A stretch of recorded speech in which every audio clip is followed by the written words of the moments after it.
Welcome to beat the street. आज हम यहाँ पे बात करने वाले हैं बालाजी अमाइंस के बारे में। बालाजी अमाइंस जिसका शेयर प्राइस यहाँ पे काफ़ी ज़्यादा मल्टी बैगर रिटर्न्स देखे गया और पिछले 6 महीने में तो बहुत ही खतरनाक रिटर्न्स है। इस वीडियो में हम करेंगे बालाजी अमाइंस का फंडामेंटल एनालिसिस, उसकी एनुअल रिपोर्ट के थ्रू। एनुअल रिपोर्ट को पढ़ा कैसे जाता है, उसे समझा कैसे जाता है, क्या क्या चीज़ें एनुअल रिपोर्ट में देखनी चाहिए, कंपनी की परफॉर्मेंस कैसी है, उसके पीयर कंपैरिजन यानी अल्काइल अमाइंस अपन कंपेयर करेंगे और जानेंगे यहाँ पे आगे क्या देखने को मिल सकता है। क्या ये रैली रुक गई है, क्या यहाँ पे प्रमोटर जो अभी अल्काइल अमाइंस के प्रमोटर बेच रहे हैं तो वो एक यहाँ पे रिस्क का संकेत है या नहीं है, ये सारी चीज़ें इस वीडियो के अंदर हम लोग बात करेंगे। चलिए सबसे पहले कुछ अपडेट दे देते हैं हमारे बालाजी अमाइंस के लास्ट वीडियो के लिए। जो सबसे पहले हम लोग ने जब वीडियो प्रिपेयर किया था बालाजी अमाइंस, जब उसका भाव था 1500 रुपये, और वहीं से अगर आप देखोगे तो मोटा मोटी यहाँ पे 3 बैगर रिटर्न्स तो आज की तारीख में भी है। और अभी अगर अपन देखें बालाजी अमाइंस के काफ़ी अच्छे खासे रिटर्न्स है। 5000 रुपीज़ बालाजी अमाइंस का भी रिसेंट में शेयर प्राइस यहाँ पे टच किया था और आज भी 4500 रुपये का शेयर प्राइस है। और लास्ट जब हम लोग ने एनालिसिस किया था तो हम लोग ने एक चीज़ यहाँ पे कंसिस्टेंटली क्लियर एंड कट दोनों वीडियो में बोली थी, बैट ऑन बालाजी अमाइंस। जब हमने 6 महीने पहले एक वीडियो बनाया था तब हमने बोला था बालाजी अमाइंस पे बैट कीजिए, अल्काइल अमाइंस पे अब मत कीजिए। अगर आप देखोगे तो वहाँ से जो रिटर्न्स है बालाजी अमाइंस के, अगर जो रिटर्न्स है वो 185% के रिटर्न्स है पिछले 6 महीने के, और वहीं पर अगर अपन अल्काइल अमाइंस के रिटर्न देखें तो जस्ट उसके आधे लगभग 96% रिटर्न है। और ये केवल और केवल कन्विक्शन है। और उस टाइम अगर हम लोग ने जब कवरअप किया था तो अल्काइल अमाइंस का शेयर बहुत भाग रहा था और बालाजी अमाइंस का नहीं भाग रहा था, बट उसके बाद से पूरी का पूरा गेम बदल गया और यहाँ पे बालाजी में एक शानदार रैली देखने को मिल रही है। अल्काइल अमाइंस के तो प्रमोटर भी अभी यहाँ पे स्टेक बेच रहे हैं, बट उसका इंपैक्ट बालाजी पे भी है बिकॉज वो एक यहाँ पे कंप्लीटली यहाँ पे एक एग्जैक्ट कॉम्पिटिटिंग कंपनी है। चलिए अगर अपन देखें सबसे पहले ये एक एनुअल रिपोर्ट है कंपनी की। अब इसमें यहाँ पे बहुत सारी बातें लिखी होती है, पहले थोड़े बहुत अच्छे खासे डायलॉग लिखे हुए रहते हैं। जैसे अभी एक है बेसिकली यहाँ पे बोला गया है कि अगर कंपनी मेहनत नहीं करेगी तो आगे नहीं बढ़ेगी, मोटा मोटी जो भी है इस तरह के डायलॉग्स वगैरह होते हैं। थोड़ी बहुत Balaji amines at a glance की बात करें, इनके यहाँ पे 5 स्टेट ऑफ मैन्युफैक्चरिंग प्लांट्स है। अगर अपन बात करें, एक इनका होटल डिवीजन है जो कि लॉस मेकिंग है, दूसरा इनका एक और कुछ डिवीजन है लाइट और बल्ब्स का भी डिवीजन है, लाइट बनाने का काम करती है। उसके अलावा 25 प्रोडक्ट्स ये लोग ऑफर करते हैं। 550 कंट्रीज में इनका काम है, 1000+ डेडिकेटेड एम्प्लॉयज, 2 लाख टोटल यहाँ पे इंस्टॉल्ड कैपेसिटी है और मोटा मोटी यहाँ पे 1,12,000 MTPA का यहाँ पे एक्सपेंशन प्लान किया जा रहा है। लार्जेस्ट प्रोड्यूसर है एलिफेटिक अमाइंस और केमिकल्स की। अब मैं आपको बात करता हूँ बेसिकली ये कंपनी काम किस में करती है। ये एक अमाइंस इंडस्ट्री के अंदर काम करती है। अमाइंस का मेजर यूज़ अपना एग्रो केमिकल्स और अपने यहाँ पे फार्मास्यूटिकल कंपनीज में आता है। और इंडिया के अंदर आप सभी को पता है लास्ट 1 साल में फार्मास्यूटिकल कंपनीज में एक बहुत ही शानदार रैली देखने को मिल रही है। जो 3-4 साल से यहाँ पे बिजनेस यहाँ पे डाउन ट्रेंड की तरफ चल रहा था, फार्मास्यूटिकल कंपनीज का अब यहाँ पे एकदम शानदार बिजनेस चल रहा है। अगर आप देखोगे 5 साल बाद सन फार्मा का बिजनेस यहाँ पे मतलब शेयर प्राइस यहाँ पे अगर आप देखोगे 52 वीक नए हाई पे पहुंचा है। 5 साल बाद ऐसा हुआ है। अब यहाँ पे बेसिकली कंपनी का यहाँ पे आगे क्या प्लान है, तो टेक्नोलॉजी और कॉस्ट इफेक्टिव के थ्रू नए नए प्रोडक्ट्स लॉन्च करना। ये जो कंपनी है बेसिकली अमाइंस और स्पेशलिटी अमाइंस और अमाइन डेरिवेटिव्स यानी अमाइन से बनने वाले जितने भी केमिकल्स होते हैं उनको बनाने का काम है। इंडस्ट्री ये किन किन इंडस्ट्रीज में इनके केमिकल्स काम आते हैं, फार्मास्यूटिकल एग्रोकेमिकल्स 2 मेन है। फिर पेंट्स में काम आता है animal feeds, oil gas, rubber cleaning, water treatment, dye and textiles.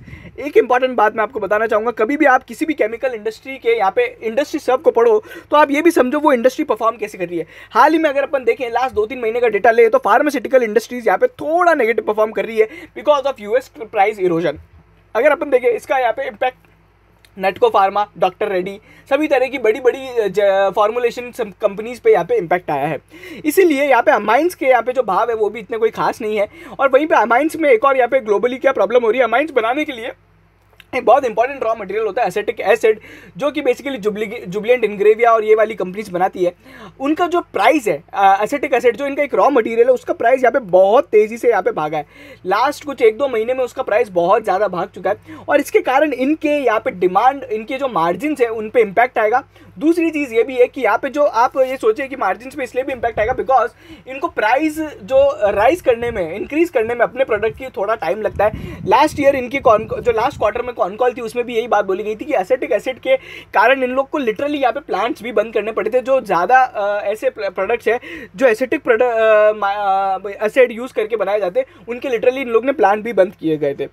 ठीक है। तो वो यहाँ पे इंपैक्ट वापस दिखेगा बिकॉज एसिटिक एसिड के प्राइसेस और यहाँ पे बढ़े ही हैं पिछले साल से। अगर अपन देखें डाइवर्सिफाइड इनका प्रोडक्ट पोर्टफोलियो है, अमाइंस और इसके जो अलाइड जो है बेसिकली मेनली फार्मा और एग्रो में काम आते हैं। अगर अपन देखें Balaji is the only producer of these companies, ये जो प्रोडक्ट्स हैं बेसिकली इनके यहाँ पे केवल ये ओनली प्रोड्यूसर है इंडिया के अंदर, मतलब ये अल्काइल अमाइंस भी नहीं पड़ाता है। और यहाँ पे अगर अपन देखें बालाजी अमाइंस इन सब प्रोडक्ट्स के यहाँ पे लार्जेस्ट प्रोड्यूसर है। तो अब आप कुल मिला के इन केमिकल्स को मैं एक एक डिटेल में बताऊंगा तो कोई मतलब भी नहीं है, ठीक है। इनमें से कुछ केमिकल्स इनके बहुत ज़्यादा काम किए जिन पे यहाँ पे ये लोग अपना एक्सपेंशन और उसके लिए एक्सपेंशन वगैरह भी कर रहे हैं। तो अगर अपन देखें पोर्टफोलियो कंपनीज के जो इसमें पोर्टफोलियो इनका क्या क्या है, तो किस तरह के अमाइंस और डेरिवेटिव स्पेशलिटी केमिकल्स वगैरह बनाते हैं, मेनली इनका काम मैंने आपको समझाया किस तरीके का है, किनको सर्व करना है, तो वो सारी चीज़ें। अगर अपन देखें अमाइंस के अंदर इनका जो क्लाइंटेल है वो बेसिकली सारी बड़ी बड़ी फार्मा कंपनीज है। अमाइंस के अंदर अगर अपन देखें तो छोटी फार्मा कंपनीज है, और स्पेशलिटी केमिकल्स के अंदर अदर इंडस्ट्रीज है लाइक डीएसएम, दीपक नाइट्राइट, कैडिला, गेल, चेन्नई पेट्रोलियम कॉर्पोरेशन और एलेम्बिक फार्मा, इस तरह की कंपनीज है। तो बेसिकली ये इनका क्लाइंटेल है। 180 कंपनीज यानी सिचुएटेड इन 50 कंट्रीज, इनको ये लोग सर्व करते हैं। इस तरीके का इनका क्लाइंटेल है। और यहाँ पे ये पूरा का पूरा जो बिजनेस है B2B है, बड़े बड़े कॉर्पोरेट्स के साथ किया जाता है। तो वो आप समझिए वहाँ पे B2B में क्या होता है, और बड़े कॉर्पोरेट से जब आप डील करते हो तो आप एकदम से प्राइस इंक्रीज नहीं कर सकते। आप सन फार्मा से नहीं झगड़ सकते बिकॉज सन फार्मा कंपेरेटिवली इतनी बड़ी कंपनी है, बालाजी अमाइंस एक बहुत छोटी कंपनी है। तो और यहाँ पे अल्काइल अमाइंस और अदर अमाइंस प्रोड्यूसर भी हैं जो अनऑर्गेनाइज सेक्टर है, उसमें भी वो लोग यहाँ पे कॉम्पीट करते हैं। तो इसलिए यहाँ पे जो प्राइस, कभी भी एक बड़े आदमी से यहाँ पे आप ज़्यादा प्राइस नेगोशिएशन नहीं कर सकते हो। तो इसलिए इसको समझना चाहिए। और इसलिए हमेशा देखा गया है जब भी कोई कंपनी कंज्यूमर फ्रंट बन जाती है, एकदम से B2B से B2C हो जाती है, तो उसका यहाँ पे एक पॉजिटिव इंपैक्ट देखने को मिलता है बिकॉज आप एक कंज्यूमर से ज़्यादा प्राइस चार्ज कर सकते हो। बट अनडाउटेडली केमिकल्स में पॉसिबल नहीं है, केमिकल्स आप डायरेक्ट कंज्यूम नहीं करते। ऑब्वियस सी बात है एशियन पेंट ज़्यादा कमाएगा, और एशियन पेंट्स के जो अदर प्रोडक्ट्स है, जो इंडस्ट्रियल प्रोडक्ट्स है, उस पर वो लोग कम कमाते हैं। एक वैसे का वैसा ही सिंपल मॉडल है, ठीक है। कंपनी का 15% रेवेन्यू यहाँ पे अगर आप देखोगे तो एक्सपोर्ट्स के थ्रू आता है। तो अगर अपन देखें तो यहाँ पे 185 करोड़ का एक्सपोर्ट है। यहाँ पे खास बात यह है कि ये लोग किसी भी तरह की और अदर कंपनीज पे यहाँ पे डिपेंडेंट नहीं है। ग्लोबली अभी बहुत ज़्यादा इश्यूज चल रहे हैं, और एक अच्छी बात ये है कि ये पे इनका यूएस एक्सपोजर कम है बिकॉज यूएस में अभी फार्मास्यूटिकल कंपनीज की हालत थोड़ी ख़राब है। अगर अपन देखें ये कहाँ का एक्सपोर्ट करते हैं तो बेसिकली सभी जगह एक्सपोर्ट करते हैं, US, UK, Canada, Brazil, Germany, Italy, सभी मोटा मोटी कंपनीज में यहाँ पे ये लोग काम करते हैं। अब अगर इनकी जर्नी देखें 2000 बेसिकली कैसे कैसे स्टार्ट हुआ था, तो ये भी बहुत इंटरेस्टिंग है। 1989 में इन लोग ने जब मिथाइल अमाइंस और इथाइल अमाइंस बनाना स्टार्ट किया था, और अगर अपन देखें फिर ये लोग आए थे 1992 में इन लोग ने अपना R&D सेंटर खोला। उसके बाद डाइमिथाइलिन और हाइड्रोक्लोराइड का प्लांट चालू किया। फिर यहाँ पे कुछ और प्रोडक्ट्स ऐड किए। उसके बाद कुछ स्पेशलिटी केमिकल्स 2005 में लॉन्च की। 2003 में इनने अपनी मिथाइल अमाइंस की कैपेसिटी बढ़ाई। 2001 में IOC सर्टिफिकेट मिला। उसके बाद अगर अपन देखें 2006 में बालाजी फाउंडेशन CRS एक्टिविटी की वो काम चालू किया, CSR एक्टिविटी जो होती है। फिर 2009 में इनको कुछ यहाँ पे सर्टिफिकेट और मेरिट मिला। फिर इन लोग ने 2010 में विंड टर्बाइन और विंड इलेक्ट्रिसिटी रिन्यूएबल एनर्जी को यहाँ पे डेवलप किया। उसके बाद 2012 में इनको किसी और तरह के यहाँ पे सर्टिफिकेट मिले बेसिकली यहाँ पे क्वालिटी रिलेटेड। उसके बाद 5 स्टार होटल बालाजी सरोवर प्रीमियर, जो कि यहाँ पे इनका होटल है जहाँ पे इनका हेड ऑफिस है, वहाँ पे इन लोग ने खोला, बट वो एक लॉस मेकिंग बिजनेस है। उसके बाद यहाँ पे सबसे बड़ा ब्रेक थ्रू जब आया था, जब इन लोग को 2016 में इन लोग ने एसीटोनाइट का ट्रोनाइल का प्लांट यहाँ पे चालू किया, और 2018 में इनको एक यहाँ पे मेगा यहाँ पे स्टेटस मिला। इनके एक प्रोजेक्ट को महाराष्ट्र से 90 एकर्स का प्लांट यहाँ पे अलॉट किया गया। 2019 में उन लोग ने कुछ नए प्लांट्स वगैरह चालू किए, और यहाँ पे अगर अपन देखें 2021 में उस पर्टिकुलर प्रोजेक्ट्स पे यहाँ पे इनके ग्रीनफील्ड एक्सपेंशन कंप्लीट हुए। कुल मिला के मैं एक चीज़ आपको बोलना चाहूँगा, इनकी जो जर्नी रही है उसके अंदर बहुत बेहतरीन यहाँ पे एक है ना बेसिकली एक्सपेंशन बेस्ड स्ट्रेटेजी रही है। और इन लोग ने किसी तरह के ज़्यादा कोई एक्विजिशंस नहीं किए, किसी और कंपनी को खरीदा नहीं है। ये अपने ग्रीन फील्ड और यहाँ पे ब्राउन फील्ड एक्सपेंशन खुद ही के अंदर एक्सपेंशन कर करके कमा रहे थे। वहीं पे बात करें इनके मैनेजमेंट, जो इनके चेयरमैन है प्रताप रेड्डी, वो बोलते हैं 75% रेवेन्यू हमारा फार्मास्यूटिकल और एग्री केमिकल से आता है। इसका धीरे धीरे ये लोग रिड्यूस करने की कोशिश कर रहे हैं। और वहीं पे अगर अपन देखें तो कंपनी ने अभी और क्या क्या किया है, तो यहाँ पे अगर अपन देखें तो नया यहाँ पे प्लांट यहाँ पे लॉन्च किया है इथाइल अमाइंस का 16,500 मेट्रिक टन का। और उसके अलावा अब ये लार्जेस्ट प्रोड्यूसर बन गए 22,500 टन की कैपेसिटी के साथ। एसीट्रोनाइल के प्लांट यहाँ पे बेसिकली यहाँ पे डी बॉटलनेकिंग करनी थी, जो डिले हो गई है।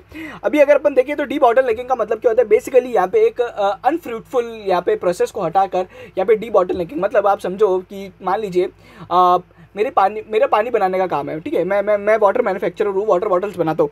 बट अब क्या है कि मेरा जो बेसिकली बॉटल्स का बिजनेस, जो बॉटल्स है उसको जो पैक करने की मशीन है वो केवल है ना 100 बॉटल ही पैक कर सकती है, बट जो मेरी पानी भरने की मशीन है वो 1000 बॉटल पैक कर लेती है। अब डी बॉटल नेकिंग क्या होती है, बेसिकली यहाँ पे जो ये पैक करने की मशीन है इसको भी 100 के बराबर यानी इस 1000 के बराबर कर दिया जाए ताकि ओवरऑल प्रोसेस स्ट्रीमलाइन हो जाए। तो ये डी बॉटल नेकिंग ऐसे कहलाता है, एकदम सादी भाषा में समझाया है, ठीक है। अगर अपन देखें तो बेसिकली ये लोग अपने कुछ डीएमसी प्लांट है उसका यहाँ पे कमेंसमेंट करने वाले हैं, और यहाँ पे कुछ यहाँ पे ग्रीनफील्ड कैपेक्स किए थे 156 करोड़ के यहाँ पे, और वहीं पे अगर अपन देखें 160 करोड़ इस साल यहाँ पे कैपेक्स किए जाएंगे। तो बेसिकली तरह तरह की यहाँ पे कैपेक्स वगैरह हैं, जिसमें से एक यहाँ पे कैप्टिव पावर प्लांट, खुद का पावर प्लांट लगाएंगे, वो भी है। ओवरऑल यहाँ पे अगर अपन देखें तो यहाँ पे कंपनी इस अपने जो मिथाइल अमाइंस की कैपेसिटी है उसको 40,000 टीपीए लेके जाएगी। बेसिकली ये इनका ग्रोथ आउटलुक है। ओवरऑल यहाँ पे ये बोल रहे कि वी शेप, यहाँ पे they anticipate V shape recovery. V shape recovery का मतलब क्या होता है, एकदम से जो गिर के भागता है ना, जैसे इंडिया का स्टॉक मार्केट भागा, एकदम से गिरा एकदम से भाग गया, वो वी शेप रिकवरी कहलाता है। फिर यहाँ पे ओवरऑल कंक्लूडिंग नोट्स है जो कि नैरेटिव कमेंट्स है जिस पे अपन बात नहीं करेंगे। चलिए, उसके अलावा यहाँ पे बालाजी स्पेशलिटी केमिकल्स एक इनकी जो सब्सिडरी उसने यहाँ पे काफ़ी अच्छे यहाँ पे रिजल्ट्स देखे। अच्छा, ओवरऑल अगर अपन देखें रेवेन्यू यहाँ पे 33% से बढ़ा है, इबिटा इनका 78% से बढ़ा है, यहाँ पे नेट प्रॉफिट 103% से बढ़ा है। रेवेन्यू से तेज इबिटा, इबिटा से तेज प्रॉफिट, मतलब इबिटा मार्जिन और नेट प्रॉफिट मार्जिन में यहाँ पे ग्रोथ। वहीं पे कंपनी की आरओसी काफ़ी हेल्दी रही है। अगर अपन देखें 28% की आरओसी है जो कि पिछले साल के 18% से यहाँ पे काफ़ी बेहतरीन इंक्रीज है। तो ये सारी चीज़ें थी। अब अगर आप यहाँ पे देखोगे तो क्राफ्ट्स के फॉर्मेट में देखें इनका बिजनेस इस तरीके से चला है। बेसिकली कोविड के कारण इनको कोई ज़्यादा इंपैक्ट नहीं देखना पड़ा, थोड़ा बहुत लॉकडाउन और उसके कारण लॉजिस्टिक्स इश्यूज थे, उसके अलावा कुछ भी नहीं था। इबिटा, पीबीटी सभी तरह के पैट, आरओई, आरओसी सभी यहाँ पे प्रॉफिटेबल रहे हैं। यहाँ पे बस इतनी चीज़ें देख लो। मैं आपको बता दूं जो इबिटा मार्जिन्स है वो यहाँ पे इनके हेल्दी रहने चाहिए। अभी अगर अपन देखें इबिटा मार्जिन्स जो इनके चल रहे हैं वहीं पे अगर अपन देखें 27% के आसपास, 27-30% के आसपास इबिटा मार्जिन है। चाइना +1 का पूरा कंपनी को बेनिफिट मिलता है। और जिस तरीके से अभी चीज़ें चल रही है, चाइना में जो पावर क्राइसिस आ रहा है उसका इंपैक्ट भी हर केमिकल कंपनी को मिलेगा, एक्सेप्ट कुछ यहाँ पे केमिकल कंपनीज जो यहाँ पे एक्सपोर्ट करती है जिसका नाम है क्लीन साइंस।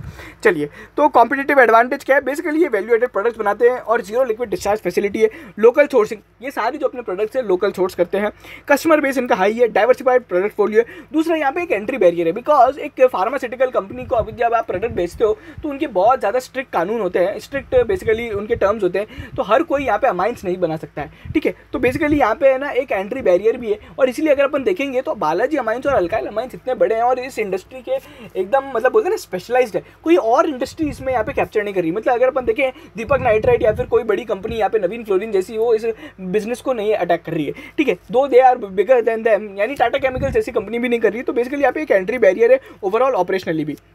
अगर अपन देखें इनकी जो बेसिकली इंडस्ट्री की ग्रोथ रही है, अगर आप देखोगे तो बेसिकली यहाँ पे ये कंपनी ने बताया है कि यहाँ पे जो इनका 51% रेवेन्यू आता है उसकी यहाँ पे लास्ट 5 ईयर्स में 15% की ग्रोथ रही है और 8.6% एग्रो केमिकल इंडस्ट्री की ग्रोथ रही है, जहाँ से 26% रेवेन्यू लेके आते हैं। तो इस तरीके से बेसिकली कंपनी ये बताना चाह रही है कि हमारी जो दो मेन इंडस्ट्री वो कैसा परफॉर्म कर रही है।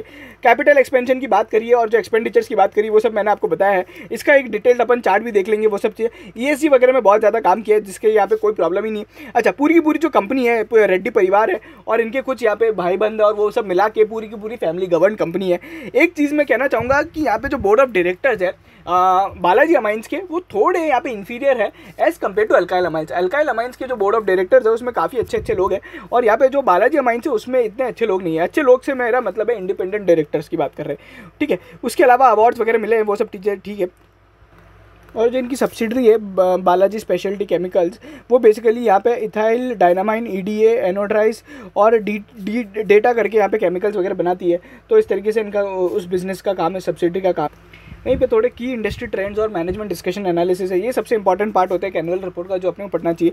देखो ये क्या बोल रहे हैं, 11% की ग्रोथ होगी इंडिया के स्पेशलिटी केमिकल सेक्टर में। वहीं पे इंडिया की जो अमाइंस इंडस्ट्री है उसके अंदर जो ग्रोथ देखने को एक्सपेक्ट की जा रही है CAGR 6.8% की ही ग्रोथ है। आप समझिए सिंगल डिजिट की ग्रोथ है। तो यहाँ पे अगर आप इस कंपनी के रेवेन्यू में अगर आप डबल डिजिट का यहाँ पे 10% से भी ज़्यादा का अगर आप एक्सपेक्ट करते हो, मतलब इंडस्ट्री की ग्रोथ को अगर ये बीट कर पाते हैं, तो बेसिकली यहाँ पे आप इस तरीके से यहाँ पे ये मतलब कंपनी बढ़िया परफॉर्म कर रही है। मैं यहाँ पे 6.8% पे इसलिए भी यहाँ पे बता रहा हूँ क्योंकि आप सिंगल डिजिट ग्रोथ हासिल करने के लिए आप इतनी ज़्यादा प्रीमियम वैल्यूएशंस नहीं देख सकते हो, ठीक है। अगर अपन देखें जो अमाइंस इंडस्ट्री इंडिया के अंदर वो बिल्कुल फ्रेगमेंटेड है, बहुत छोटी है, बहुत कम लोग काम करते हैं। वहीं पर अगर अपन देखें मेनली जो यूजर्स भी हैं वो भी बहुत बड़ी बड़ी कंपनीज और कुछ ही कंपनीज है, ज़्यादा नहीं है।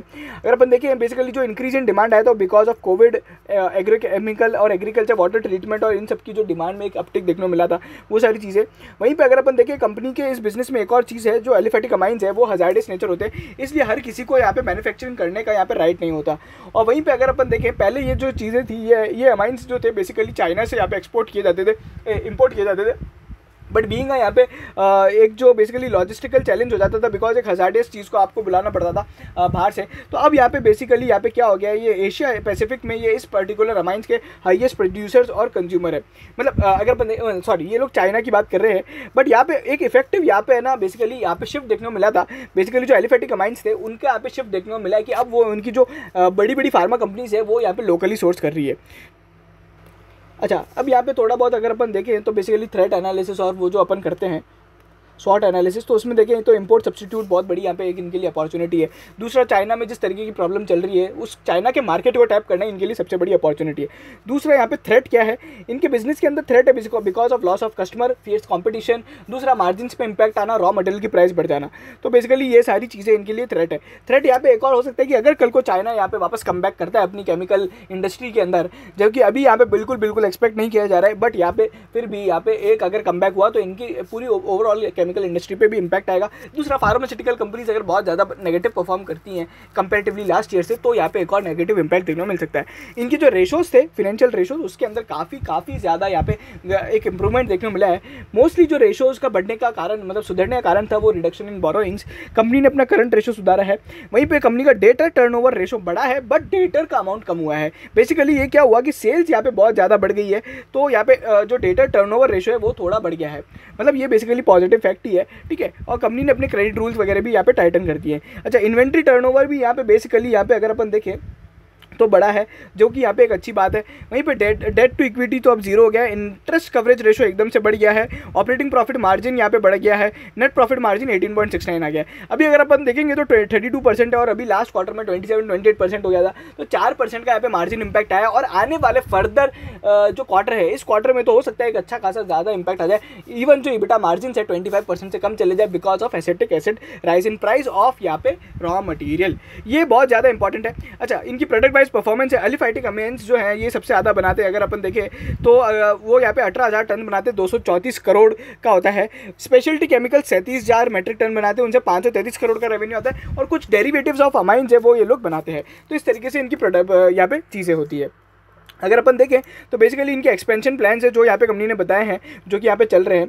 अच्छा, अगर अपन देखें तो इनका जो प्लांट है वो बेसिकली यहाँ पे सोलापुर में ही लोकेटेड है। जितनी भी इनकी मैन्युफैक्चरिंग फैसिलिटीज़ है सारी सोलापुर में है, और वहीं पे सारी एक इंडस्ट्री यहाँ पे गवर्न है। रिस्क क्या है, सारी इंडस्ट्री एक ही, सारे प्लांट्स एक ही जगह है, तो वो रिस्क है। इसके अलावा इनका एक होटल डिवीजन है जो कि ख़राब परफॉर्म कर रहा है, और इसके अलावा ज़्यादा इसमें कुछ भी नहीं है। फिर यहाँ पे एक इंटरेस्टिंग शेयर होल्डिंग डिस्ट्रीब्यूशन का डेटा होता है, जो आप यहाँ पे देख सकते हो। 75% शेयर होल्डिंग ऐसे लोगों के पास है जिनके पास यहाँ पे करीबन यहाँ पे जो शेयर्स है वो बहुत ज़्यादा है। नॉमिनल वैल्यू जिनकी 1 लाख से ज़्यादा है, ठीक है, मतलब फेस वैल्यू इनटू यहाँ पे नंबर ऑफ शेयर्स। तो बेसिकली यहाँ पे जो अगर अपन हिसाब किताब लगाएं तो 10,000 से ज़्यादा शेयर होल्ड करने वाले लोग कितने हैं, तो वो बेसिकली यहाँ पे बताया गया है। चलिए थोड़ा फिनेंशियल रिव्यू हो जाए। अगर अपन देखें यहाँ पे एक जो प्रॉपर्टी प्लांट एंड इक्विपमेंट है उसमें यहाँ पे एक डिप्रिसिएशन के कारण थोड़ा बहुत इंपैक्ट आया, नेगेटिव हुआ है। वहीं पे जो कैपिटल वर्क इन प्रोग्रेस है वो काफ़ी ज़्यादा बढ़ गई है पिछले साल से, जो कि एक पॉजिटिव इम्पैक्ट है। उसके अलावा लोन्स वगैरह तो ख़त्म हो ही गए हैं कंपनी के अंदर। तो वहाँ पे अगर अपन देखें पिछली बार से किस तरीके से यहाँ पे टोटल यहाँ पे जो लाइबिलिटीज़ वगैरह उसको कम किया गया है, तो इस तरीके से यहाँ पे इम्पैक्ट है। मतलब काफ़ी ज़्यादा डेट कम कर दिए, और आने वाले अभी अगर अपन देखें जो रिसेंट में इनकी बैलेंस शीट आई उसमें तो और ज़्यादा डेट वगैरह कम हो गया है। Statement of profit and loss में मैंने आपको सारी चीज़ें मोटा मोटी बताई दी थी। यहाँ पे एक चीज़ जो मैं देखना चाहूँगा वो ये है कि कंपनी यहाँ पे जो टोटल रेवेन्यू जनरेट करती है और जो नेट प्रॉफिट है उसका कितना परसेंटेज कंपनी अपने कैश में जनरेट कर पाती है। अगर अपन देखें तो यहाँ पे एक अच्छा खासा जो कैश फ्लो फ्रॉम ऑपरेशंस है वो यहाँ पे नेट प्रॉफिट का आधा है, ठीक है। मेरा जनरली मानना है कि एटलीस्ट यहाँ पे 100% ऑफ द यहाँ पे होना चाहिए। मतलब एटलीस्ट प्रॉफिट तो आप अपना कैश फ्लो फ्रॉम ऑपरेशंस लेके आइए, और यहाँ पे जो फ्री कैश फ्लो जनरेशन है उस पर अभी भी थोड़ी बहुत चीज़ें चिंताजनक है।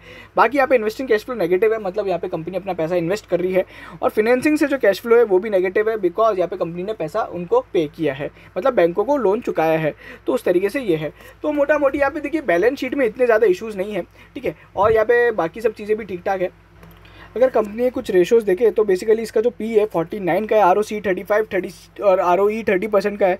लेटेस्ट जो ओपीएम मार्जिन है वो 31% के आसपास आ रहा है। पीजी रेशो 1.52 है, मतलब प्राइस तेज़ी से भाग रही है, अर्निंग्स कम तेज़ी से भाग रही है। नेटवर्थ तो ठीक है, ईवी टू इबिटा यहाँ पे 31 का है। प्राइस टू बुक वैल्यू यहाँ पे 16 का है। अगर अपन देखें तो बेसिकली बुक वैल्यू यहाँ पे 276 है, मतलब 276 बेसिकली टोटल असेट्स की यहाँ पे वर्थ है। नेट असेट वैल्यू पर शेयर या फिर नेटवर्थ को टोटल असेट से डिवाइड करने को यहाँ पे अपन बुक वैल्यू कहते हैं। इसे अगर अपन कंपेयर करें तो मोटा मोटी यहाँ पे अल्काइल अमाइन से अगर इसे कंपेयर करें तो अल्काइल अमाइंस का एक तो पी है 61 का। जब हम लोग ने इसे कवर किया था ना तो अल्काइल अमाइंस का पी और इसमें लगभग ना जस्ट 2x था। अब यहाँ पे वो वैल्यूएशन थोड़े कम हो गए। आर ओ सी और आर ओ ई अल्काइल अमाइंस का अभी तक ज़्यादा रहा है, बट एक्सपेक्टेड है आने वाले समय में बालाजी अमाइंस का ज़्यादा हो जाएगा, तो वो एक चीज़ है। ओपीएम जो इनका लास्ट क्वार्टर का रहा है अल्काइल अमाइंस का 28% रहा है। अल्काइल अमाइंस के प्रमोटर लगातार अपना स्टेक भी बेच रहे हैं। बाकी ईवी टू इबिटा या फिर वैल्यूएशंस के टर्म में सभी जगह से अभी अल्काइल अमाइंस आगे ज़्यादा है। अल्काइल अमाइंस इतना एक्सपेंशन नहीं कर रही जितना बालाजी अमाइंस कर रही है। उसके बारे में बता देंगे आपको टोटल कितना 1,12,000 मेट्रिक टन पर एनम का किया जा रहा है। शेयर होल्डिंग पैटर्न की बात करें तो यहाँ पे जो प्रमोटर का स्टेक है 53.70 से लेके 53.68 हुआ है, मतलब इनके भी प्रमोटर्स ने थोड़ा बहुत स्टेक बेचा था। अभी यहाँ पे अगर अपन देखें तो लगातार कब से बेच रहे हैं तो जून 2020 के बाद अभी यहाँ पे थोड़ा बहुत स्टेक कम किया है। एफआईएस का स्टेक ठीक ठाक रहा है, डीआईएस का स्टेक भी यहाँ पे थोड़ा कम हुआ है। बट मैं हमेशा एक चीज़ ज़रूर बोलूँगा कि कभी भी किसी बड़े इन्वेस्टर को फॉलो नहीं करना चाहिए। तो ये कंपनी के कुछ यहाँ पे एक्सपेंशन प्लान है, एसीट्रोनाइल, डाइमिथाइल कार्बोनेट, मिथाइल अमाइंस और डीएमएफ। अब बेसिकली ये सारी जो चीज़ें हैं इनसे यहाँ पे जो डिमांड और ग्रोथ जनरेट होगी वो काफ़ी ज़्यादा है। अगर अपन देखें तो कंपनी का जो इंक्रीमेंटल यहाँ पे जो रहा है, अच्छा ये यूनिक इंडस्ट्री क्यों है, ग्रोथ पोटेंशियल क्यों है, क्या क्या यहाँ पे इनके पास क्रिटिकल रॉ मटेरियल और क्रिटिकल इंडस्ट्री है जो यहाँ पे एक बहुत बड़ी यहाँ पे एक यूनिक बनाती है, तो वो यहाँ पे बताया गया है। ये इनकी इन्वेस्टर प्रेजेंटेशन है, ठीक है। इंडस्ट्री वाइज ब्रेकअप है, किससे कितना रेवेन्यू आता है, मैनेजमेंट के बारे में और इनके कुछ यहाँ पे जो बेसिकली अपने वो थे कस्टमर्स उसके बारे में बताया गया। वापस वही चीज़ें रिपीट हो रही है। इंपॉर्टेंट चीज़ ये थी कि 1,21,900 मेट्रिक टन्स पर कैपेसिटी का यहाँ पे एक्सपेंशन किया जा रहा है। उसके अलावा बालाजी के अंदर भी थोड़ा बहुत एक्सपेंशन है। अभी यहाँ पे एक और चीज़ है कि यहाँ पे जो बालाजी अमाइंस का जो बेसिकली अपना वो है कैपेसिटी यूटिलाइजेशन है उस पर एक यहाँ पे अभी भी ट्रेंड करना बाकी है, बिकॉज वो अभी भी यहाँ पे 90% के आसपास नहीं है, थोड़ा कम है, मतलब अराउंड इट इज़ 70 to 80% है। तो वो चीज़ें यहाँ पे अपने को ट्रैक करनी रहेगी, बिकॉज कंपनी एक्सपेंशन भी कर रही है और कंपनी का करंट एक्सपेंशन भी यहाँ पे बढ़ना चाहिए। अच्छा, एक और इम्पॉर्टेंट बात यह है कि जो अभी इनका करंट रेवेन्यू था FY21 का वो लगभग यहाँ पे 1300 करोड़ के आसपास था, और जो मैनेजमेंट की लास्ट कॉन कॉल में गाइडेंस है इस साल के रेवेन्यू के लिए वो लगभग 1450 करोड़ से लेकर 1500 करोड़ की है। तो ये आपको बेसिकली बेटर हेल्प करेगा कि किस तरह की यहाँ पे ग्रोथ देखने को एक्सपेक्ट है। मोटा मोटी अगर अपन समझे तो 10 से 15% की ग्रोथ एक्सपेक्ट कर रहे हैं, ठीक है। तो ये ग्रोथ टारगेट्स है। कैपेसिटी यूटिलाइजेशन जो सब्सिडरी में वो अभी मैंने चेक किया तो वो रिसेंटली 50% के आसपास है, 40% ही है, उसको यहाँ पे 50% करने की उम्मीद है। चलिए, अभी बालाजी अमाइंस की ये जो बेसिकली टेक्निकल चार्ट है, देखिए 10-20 दिन को अगर अपन ले कैप्चर करें तो यहाँ पे एक इम्पैक्ट तो नेगेटिव है।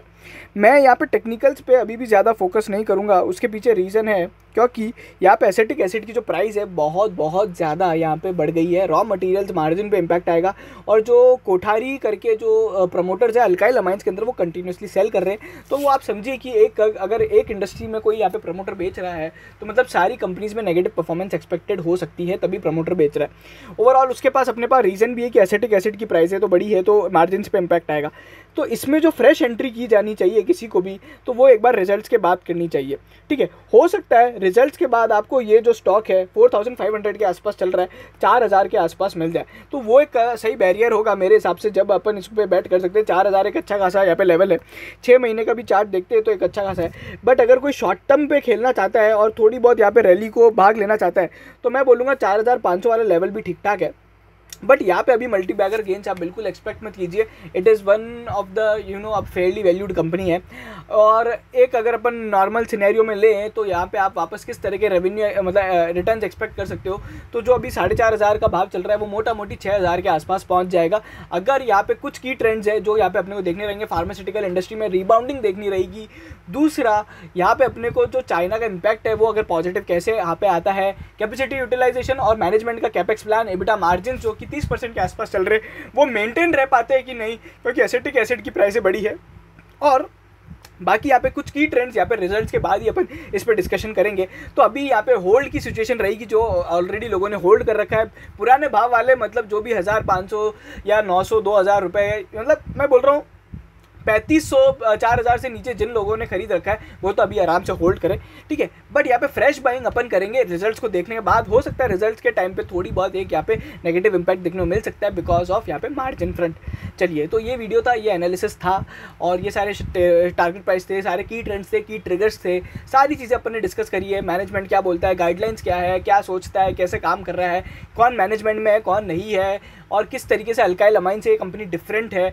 तो ये सारी चीज़ें अपन ने यहाँ पे डिस्कस करी है। अगर आपको हमारा वीडियो पसंद आया हो तो प्लीज़ प्लीज़ प्लीज़ चैनल को सब्सक्राइब करें, लाइक ज़रूर करें और शेयर ज़रूर करें चैनल को, ताकि सभी तक ये हमारा वीडियो पहुँच सके लोगों को और यहाँ पे ज्ञान बढ़ सके, ठीक है। वेल्थ क्रिएशन ही हमारा सबसे मेन ऑब्जेक्टिव है। आप हमें ट्विटर पे फॉलो कर सकते हैं और आप हमें टेलीग्राम पे फॉलो कर सकते हैं, जहाँ पे आपको ऑटोमेटेड न्यूज़ फीड यहाँ पे सभी तरफ के न्यूज़ सोर्सेज से आपको डायरेक्टली यहाँ पे फ्री में अवेलेबल हो जाएगी। Thank you so much.